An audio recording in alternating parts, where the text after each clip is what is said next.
Hello guys, welcome back to my YouTube channel Praneeth mummy.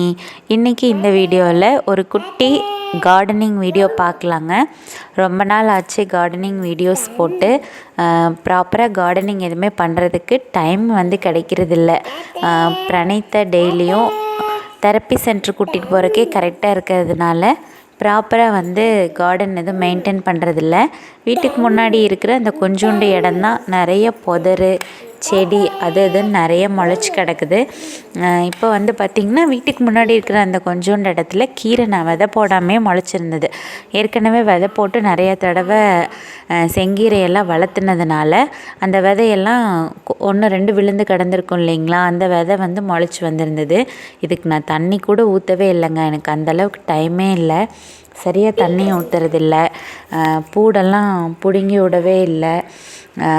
சரியாக maintain பண்ணாமலே இருந்தேன். சரி, ஓகே, இந்த கீரைகளையாவது பறித்து ஒரு குட்டி கார்டனிங் வீடியோ போட்டுடலாம். ரொம்ப நாள் ஆச்சு கார்டனிங் வீடியோஸ் போட்டு அப்படின்னு சொல்லிட்டு பொறிக்க ஆரம்பிச்சிட்டேங்க. இன்றைக்கும் பிரணீத்தை தெரப்பி கூட்டிகிட்டு போகணும். காலையில் நேரம் இப்போ பொறிச்சு அப்படியே கையோடு சமைச்சிடலாம் அப்படின்னு சொல்லிட்டு பொறிச்சிட்ருக்கேன். பார்க்குறக்கு ரொம்ப கம்மியான கீரை தான் இருக்கிற மாதிரி இருந்துச்சு.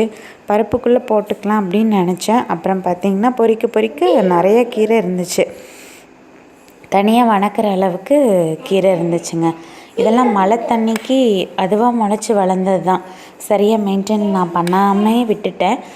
உள்ள பூடுக்குள்ளேயும் புதருக்குள்ளேயும் இருக்குது. ஒன்றா தேடி தான் பொறிக்கணும். இந்த கீரை பார்த்திங்கன்னா ரக்கிரின்னு சொல்லுவாங்க எங்கள் ஊர் சைடெல்லாம்.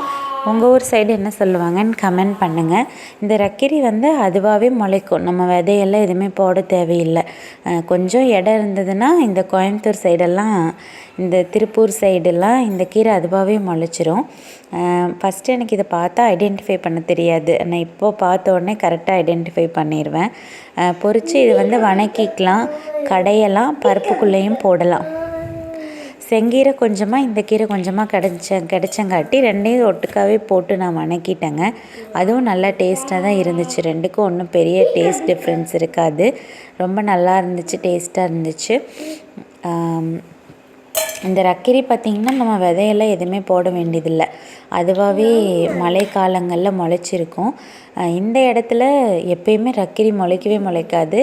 நான் வேறு இடம் போய் ரக்கிரி பிடுங்கிட்டு வருவேன். ஆனால் இந்த தடவை இங்கேயே முளைச்சிருந்தது. மலைக்கு அதுவாகவே முளைச்சிருந்தது. ஸோ ரொம்ப ஹாப்பியாக இருந்தது. நானும் காலையிலே பொறிக்க ஆரம்பிச்சிட்டேன். பாருங்கள் எவ்வளோ கீரை பொறிச்சிருக்கேன்னு.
மல்லிகைப்பூ செடி பாருங்கள் என்ன நிலமையில் இருக்குது அப்படின்ட்டு.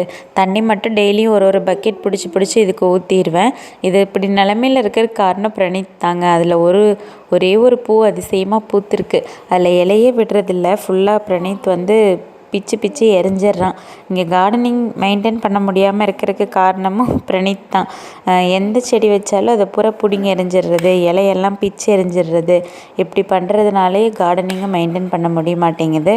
தெரப்பிஸ் டெய்லியும் கூட்டிகிட்டு போகிறதுனால கார்டனிங்கை சரியாக ப்ராப்பராக மெயின்டைன் பண்ண முடியலங்க. கருகப்பில் தலை மரம் பாருங்கள், பெரிய மரம் இருந்துச்சுல்ல, அதை வெட்டிட்டோம். இப்போ குட்டி இந்த மரம் தான் இப்போ வளர்ந்துட்டுருக்கு. இதை வளர்கிறத வச்சு தான் நான் வீட்டுக்கு சமைக்கிறதுக்கு கருகப்பில் தலையே பொறிச்சிட்ருக்கேங்க. இப்போதைக்கு இவ்வளோ தான் கார்டனோட நிலமை. இதை ஃபுல்லாக க்ளீன் பண்ணிவிட்டு இனி புதுசாக விதைகள் வாங்கிட்டு ஊனும்போது உங்களுக்கு வீடியோ போடுறேங்க. தேங்க்ஸ்.